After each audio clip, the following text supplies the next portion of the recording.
Let me start this video with my own Spore story. When it was about the time it was actually released, the game itself was unimaginably expensive for me, probably like $40–50. So, as much as I yearned to play it, I didn't exactly buy it. However, they did offer a subversion of it called the Creature Creator, which basically gives you the whole creative aspect of building creatures, etc. That was actually much more fun, and it costed a fraction of the price. And after using that, I actually realized I didn't need to actually play the game, because I already have this itty-bitty version of the customization that I really wanted to do. So, as far as the film is concerned, it said that EA actually and Maxis started working with a lot of other companies, but I think the largest one that was mentioned, according to the Variety.com web news page, was 20th Century Fox and the 3D animation company Blue Sky Studios. Yes, the one that actually was most famous for the Ice Age series, as well as numerous other lesser-known films. And they're going to try and make a film of Spore. Now, the thing about Spore is that its major selling point is customization. That is a huge selling point, and giving the creator the huge amount of creativity to actually mold a creature or build a machine, etc., give really huge possibilities, especially, and gave a big boost for Spore. However, one of the flaws with it was the selling point, and that was the imitation of actually the development of life over time. So basically stuff like natural selection, etc. For biologists or people who actually study biology, Spore was an insult, because it was an oversimplification, primarily because the game, despite being sandbox, was actually built linearly, in which there are 5 grades in an organism's development. First is the cellular phase, then there's the creature phase, which is basically a jump from multicellular to land-dwelling, tribal, which is early sentience, civilization, higher sentience, and space, much higher sentience.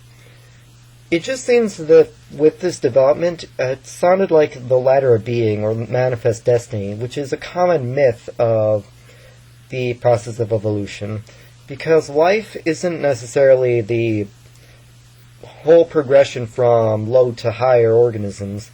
In fact, some organisms, scientists have actually realized that many bacteria can survive in places that humans and other advanced organisms can actually tolerate. And these are very low on the ladder beings. Because of this, there is actually an independent company. I don't know the name off the top of my head, but there was an alpha creation for a game called Species, which was a sandbox game that picks up where Spore left off and delivers what it promises, in which there is actually the whole processes of natural selection, reproduction, etc., that allow for speciation to occur before your eyes. As for Spore being a film, it just seems a little lazy.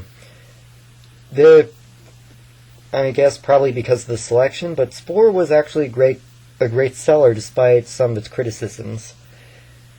I think one of the things that would follow up on it, making it a film, is because the gameplay is both sandbox and linear. It could be possible to actually make a story progression, but it has to be very, very unique. It's probably possible that a documentary could probably be made as something like the progression of the cell creature into something that goes into space.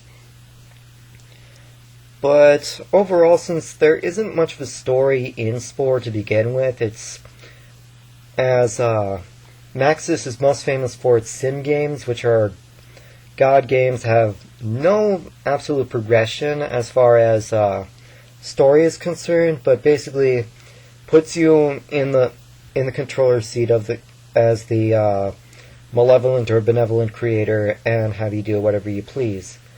And basically there is no beginning or end, just the overall progression of what you do. So there have been announcements of The Sims actually becoming a film. I'll probably talk about that later. It just, for Spore, it doesn't exactly make much sense. And as much as it probably would give a little break for Blue Skies to actually produce something that isn't Ice Age, despite the fact that I really enjoyed the first Ice Age as a kid, I'm not going to disagree with that. But for something like that, they have to actually come up with something absolutely clever. And because EA and Maxis is working on with this project, I'm sure that something original might progress through that think tank and actually produce something viable of a story based on the game itself. But die-hard Spore fans, you better hold your breath, because it could be possible that success might not be in the cards as far as that's concerned. So just keep your eyes open.